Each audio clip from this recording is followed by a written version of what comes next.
under your socks, just to try and save them from all the mud and water.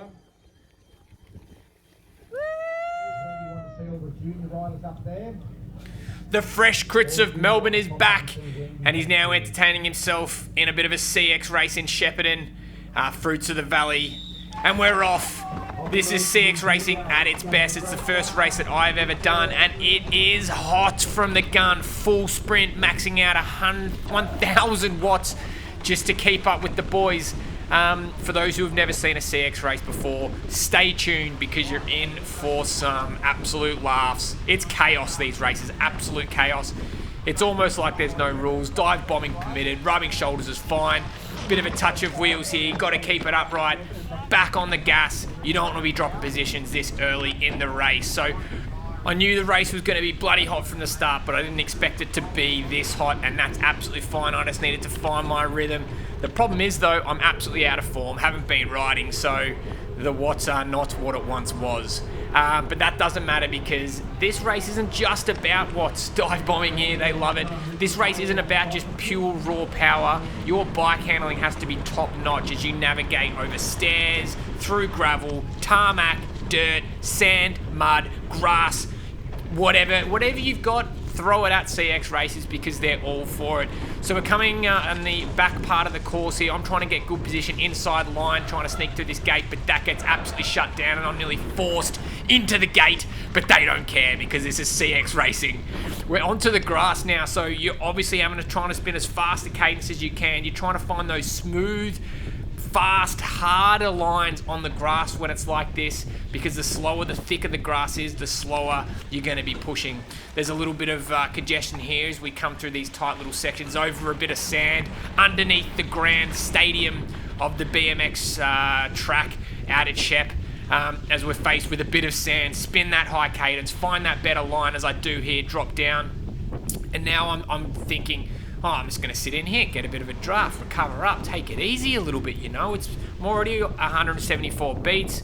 Let's just take it easy. But he has other ideas in mind, so we jump onto his wheels to hopefully get a bit of a tow back to the front of the race. As we're only 2 minutes into a 56-minute race. It's normally 50 minutes, then they ring the bell, and off you go again through the mud. No stress at all. So the laps themselves started off at about 8 minutes a lap, but as you grew more and more fatigued, that was ticking down to 10 minutes a lap.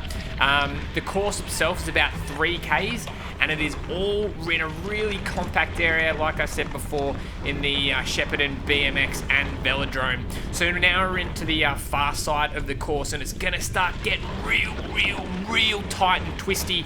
And finding good lines through the corners is really important here as you duck through trees and try to undercut everyone coming through here. This part of the course for me is where I tried to get that heart rate down a little bit and trying to recover at 178 beats a minute, full maxing out here, and we're only right at the start of the race.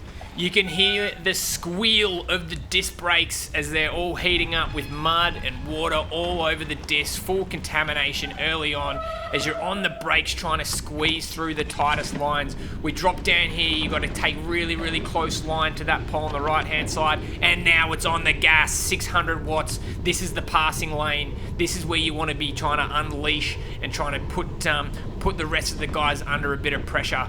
We're going to duck back underneath the grandstand here. It's a hard left, and we find ourselves onto a bit of a beach in Shepparton. You wouldn't believe it, onto the sand. You're going to want to stay really high on this line because that's where the hardest sand is. You can see if you fall to the left, you're going to be in real thick stuff, and it's going to be really hard to pedal through that. You can see this rider in front of me, his bike's squirming all over the place, just trying to stay in control. We're going to make a right-hand turn here. Keep wide, don't go through that mud. You go through that mud, your tyres are going to feel 5 kilograms heavier after that.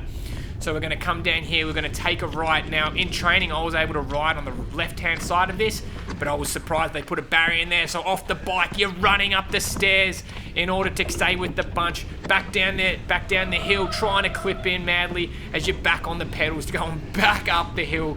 You can see how this race is so much chaos already. 181, it is about being on the pedals, keeping that chain nice and tight almost all the time. left-hand turn around the tree here. We're going to want to generate some speed is because we're going to be faced with another bit of beach. A huge, thick part of sand here that you're faced with. Through the mud first up, on the pedals, staying light on the bars, really spinning a high cadence is so important here. You can see my cadence went up to 120 revolutions there. You want to be spinning that back wheel as much as possible. If you slow down and let your cadence drop, you're going to sink straight into that sand. You saw a lot of guys jump off and decide to run through it, which I think is the slowest option. Okay, I'm almost out of breath. We're back up onto the, heading up the hill where the grandstand dips back down as we're heading onto the BMX course. I was a little bit upset we couldn't actually send some of the little jumpers there, but that's absolutely fine. And we're going to swing a left. Now, a lot of the boys head up on the right-hand side here, the high line. I was like, nah, you're dreaming, boys. The lower line's the fastest here. So I jumped on the pedals and passed about 4 blokes in this one section and found myself at the front of the race, which as soon as I got here, I realised, well, I'm not fit enough to be at the front, but that's not to worry. At least it allowed me to hold up the pace, ride my tempo, and choose my own lines without having to be stuck behind other people. So this is part of the BMX track now. We're going to swing in and out of the corners here, making sure that you're finding the fastest line as you possibly can. You can see I've kind of sat up here, not really pushing too many watts because, to be honest, I just want to recover, and the guy behind me, I'm sure he's pretty happy with that as well. The good thing with CX racing is you can hold up the field a little bit more than if you're riding in a crit race. So, you know, in a crit, there's a whole bunch of road you can pass people on. CX racing, there's only a very few little passing lanes where you can get through. Back up onto the harder bit of tarmac here. We're going to get to that blue barrel and take a sharp hairpin, pushing the pedal to the outside as you rail it through those corners. Back onto some loose gravel here where we're going to make a left-hand turn. This is really, really loose, so you don't want to wash out your front wheel here. As we get back on the gas, because we're going to be heading up to that bit of shrubbery on the left-hand side, we're going to be on some really, really loose tan bark. Now, full disclosure, I hate riding on tan bark. I'm hopeless at it. And with a bit of adrenaline, I was at the front of the race. I decided to rail this corner, wash out my front wheel, bin it, and then have to jump on the bike as I'm trying to push and run alongside like the bloke behind me. I try to mount, stack it again, get back on, finally clip in, and I'm blowing here, 184 beats, trying to keep up with the boys. This was a huge mistake that I made right at the front of the race. Not so good. Bit more mud as we go through here, taking a left now, coming onto the velodrome. You can see the high sides here, so it's really important to keep on the pedals here. A lot of riders were riding up the banks of the velodrome because it gave them speed as you entered into the circle of doom, as it's called here. And that's actually probably a really smart tactic and something that I looked at doing in the second day. Please hit subscribe because that video is going to be coming up shortly. Subscribe, hit the notification button, please. So into the circle of doom here, and this grass, I'm not too sure if you can tell from this video, is super soft, super thick, and actually really, really hard to pedal through. You can see we're only going 15 kilometers an hour. Here comes a switchback as I try to sneak on the inside, and able to do that, force that rider nice and wide. He's not too impressed with that, but that's a part of CX apparently. So yeah, really, really hard to pedal through this stuff, and this just saps your legs.